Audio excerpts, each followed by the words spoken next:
नमस्कार बच्चों, मैं हूं माखन सातपुते। यूट्यूब पर मोर स्टडी चैनल पर आपका स्वागत करता हूं। जैसा कि हमने पिछले वीडियो में देखा था कि एचसीएफ क्या होता है और एलसीएम क्या होता है। अगर आप वीडियो देखना चाहते हो तो डिस्क्रिप्शन बॉक्स में लिंक दिया हुआ, आप वहां पर जाकर देख सकते हो। साथ ही साथ आई बटन में भी देख सकते हो आप कि एचसीएफ क्या कैसे निकाला जाता है और एलसीएम कैसे निकाला जाता है। तो आइए, आज हमारा टॉपिक है एलसीएम और एचसीएफ में दोनों में क्या संबंध होता है, इसके क्वेश्चन को कैसे सॉल्व किया जाता है, कैसे इसकी ट्रिक होती है, कैसे इसकी मेथड होती है। आइए हम इसको समझने की कोशिश करते हैं। तो जैसे कि आप लोगों को पता है कि जो एलसीएम होता है इसका मीन्स इसका अर्थ होता है लिस्ट कॉमन मल्टीपल, और एचसीएफ का होता है हाईएस्ट कॉमन फैक्टर। तो आपको यहाँ पर एक चीज दिख रही होगी कि यहाँ पर भी कॉमन शब्द है और यहाँ पर भी कॉमन शब्द है। और ये जो कॉमन शब्द है इसका मीनिंग क्या होता है? इसका मीनिंग ये होता है कि ऐसी कोई दो राशियां होगी या दो से अधिक राशियां होगी जो दोनों जगह क्या हो, कॉमन हो। तो अर्थात हम ये बोल सकते हैं कि अगर हम एलसीएम की बात करें या एचसीएफ की बात करें, दोनों में दो नंबर्स तो होंगे ही होंगे। क्यों दो नंबर होंगे?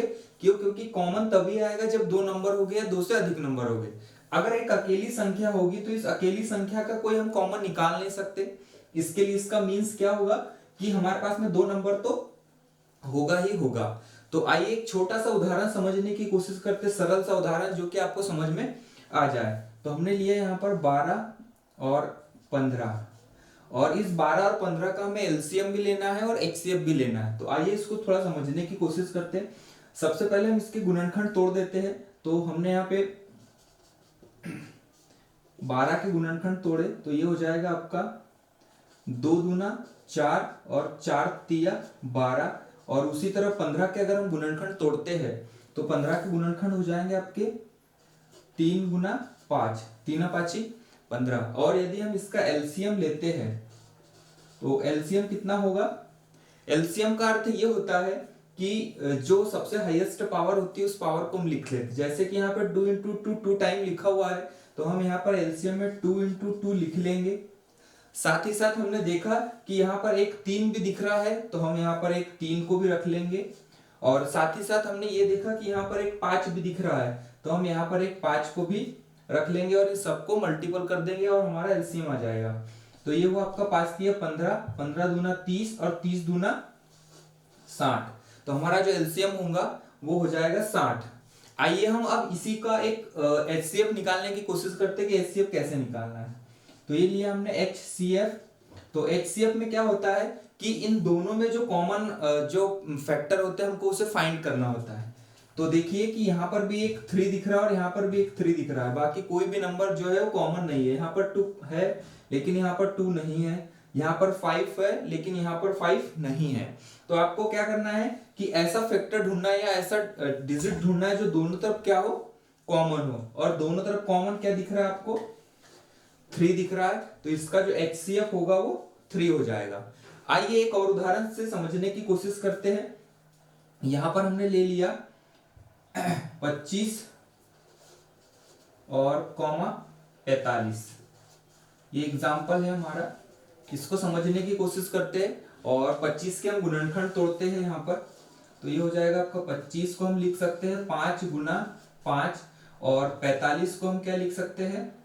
45 को हम लिख सकते हैं 3 गुना 3, और लिख सकते हैं हम यहाँ पे 3 तिया 9 और 9 पाँचे 45। अगर हम यहाँ पर इसका एलसीएम लेते हैं, और एलसीएम का अर्थ हमें पता है कि ऐसा हमें फैक्टर ढूंढना होता है जो इनमें सबसे हाईएस्ट पावर का भी हो, और साथ ही साथ वहां पर जितने भी यह फैक्टर आएंगे सारे फैक्टर को हमको लिख देना है और मल्टीपल कर देना है। तो देखिए सबसे पहले 5 गुना 5 यहाँ पर दिया है, तो सबसे पहले 5 और गुना 5 तो आना ही आना है, ठीक है। साथ ही साथ यहाँ पर देखिए कि 3 गुना 3 भी दिया हुआ है, तो 3 गुना 3 भी आएगा ही आएगा, 3 गुना 3। और इन सबका यदि मल्टीपल कर दे तो हमारा क्या निकल जाएगा? एलसीएम निकल जाएगा। तो ये हुआ आपका 25 गुना 5 गुणित 5 अर्थात 25, और ये हुआ 3 तिया 9, और 25 का 9 में मल्टीपल किया तो ये हो जाएगा आपका 225। आ गई बात समझ में? एक बार फिर से कर देखते समझते कि क्या किया है। एलसीएम में हमें ये करना है कि जितने डिजिट होते हैं जो कॉमन है उनको तो लेना ही लेना है, साथ ही साथ हमें जितने बच जाते हैं उन डिजिट को भी साथ में मल्टीपल में लिख देना है। तो हमने देखा कि 5 गुना 5 यहाँ पर भी है, साथ ही साथ में एक 5 यहाँ पर है, तो 5 गुना 5 तो आएगा ही आएगा। साथ ही साथ यहाँ पर 3 गुना 3 है और यहाँ पर नहीं है, लेकिन फिर भी जो एलसीएम होता है उसमें हम सारे डिजिट को मल्टीपल में लिख देते हैं। तो हमने लिख दिया है 3 गुना 3, तो ये हुआ हमारा पूरा, और इन सबका यदि मल्टीपल करेंगे तो आ जाएगा 225। अब इसी तरह हम एचसीएफ निकालने की कोशिश करते हैं इसका। तो हमने निकाला एचसीएफ, और एचसीएफ में हमने देखा कि जो एचसीएफ होता है वो हाईएस्ट कॉमन फैक्टर होता है। ऐसा फैक्टर ढूंढना है जिसके अंतर्गत हमें दोनों में कॉमन हो ऐसी चीज को ढूंढकर निकालना है। तो हमने देखा कि यहाँ पर भी 5 दिख रहा है और यहाँ पर भी 5 दिख रहा है, इन दोनों में से 5 ही कॉमन है, तो हमने उठाकर 5 को यहाँ पर रख दिया, तो ये निकल गया हमारा HCF। ठीक है, तो हमने यहाँ पर देखा कि LCM कैसे निकाला जाता है और HCF कैसे निकाला जाता है। यहाँ पर भी हमने देखा HCF कैसे निकाला जाता है और LCM कैसे निकाला जाता है। अब हम बात कर रहे हैं कि इन दोनों के बीच में क्या रिलेशन क्या होता है। तो आइए एक इन्हीं एग्जाम्पल की सहायता से हम समझते हैं कि इस रिलेशन को कैसे समझा जा सकता है। तो हमने देखा कि जब हम HCF और LCM लेते हैं तो यहाँ पर दो संख्या का होना तो अति आवश्यक है, साथ साथ ज्यादा भी संख्या हो सकती है, लेकिन दो संख्या का होना अति आवश्यक है।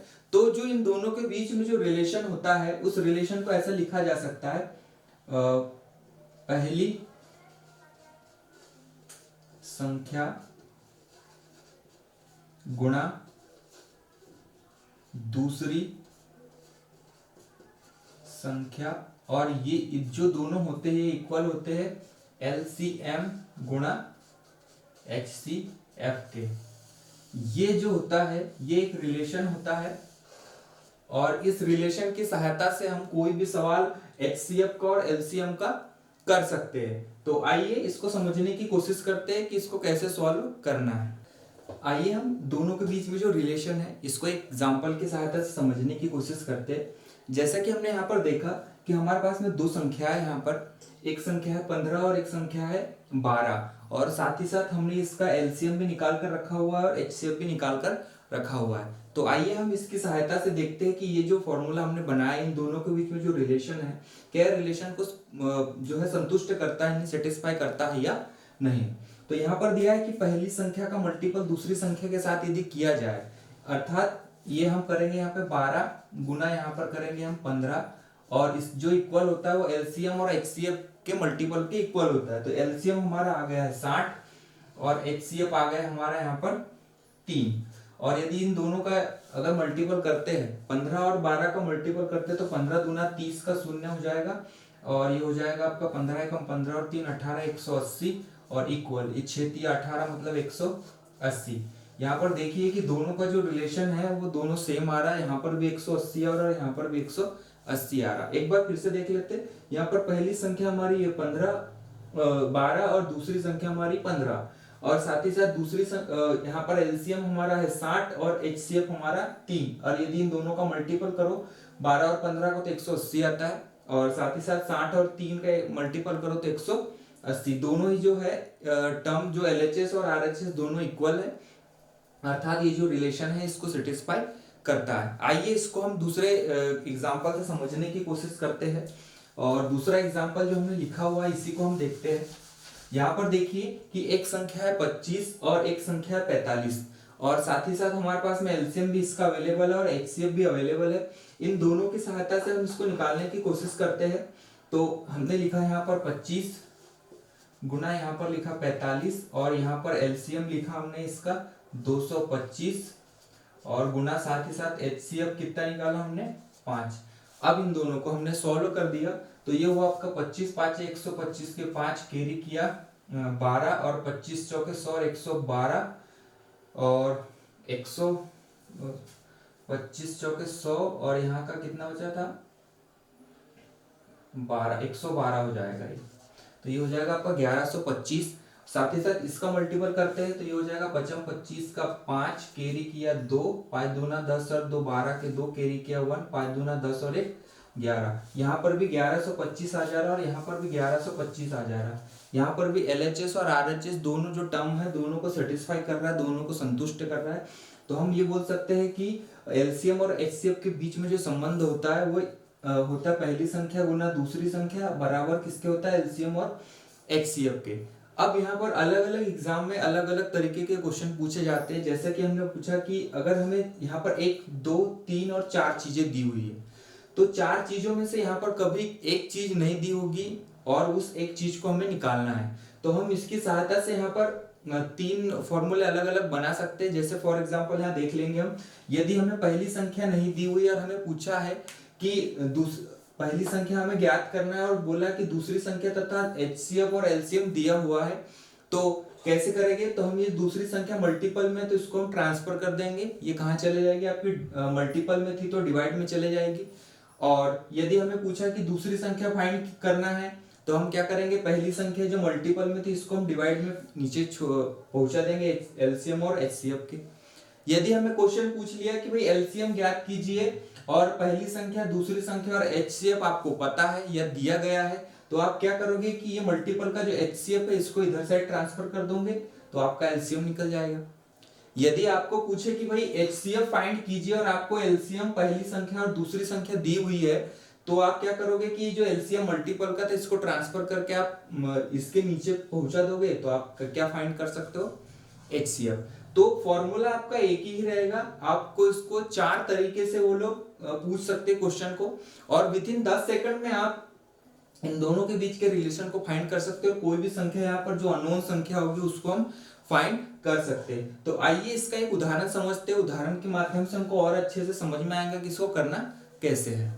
आइए एक एग्जांपल की सहायता से हम इसको समझने की कोशिश करते हैं कि एचसीएफ तथा एलसीएम के बीच में जो रिलेशन है उनके क्वेश्चन को कैसे सॉल्व करना है, और बहुत ही आसान तरीके से हम इसको समझने की कोशिश करेंगे और विद इन 10 सेकंड में आप इन सवालों को सॉल्व कर सकते हैं। तो आइए एक सवाल हल करने की कोशिश करते हैं। एक एग्जाम्पल दिया हुआ है आपके पास में कि 2 संख्याओं का एचसीएफ 1 है तथा साथ ही साथ प्रथम संख्या 14 है एवं द्वितीय संख्या 13 है, हमें इसका एलसीएम ज्ञात करना है।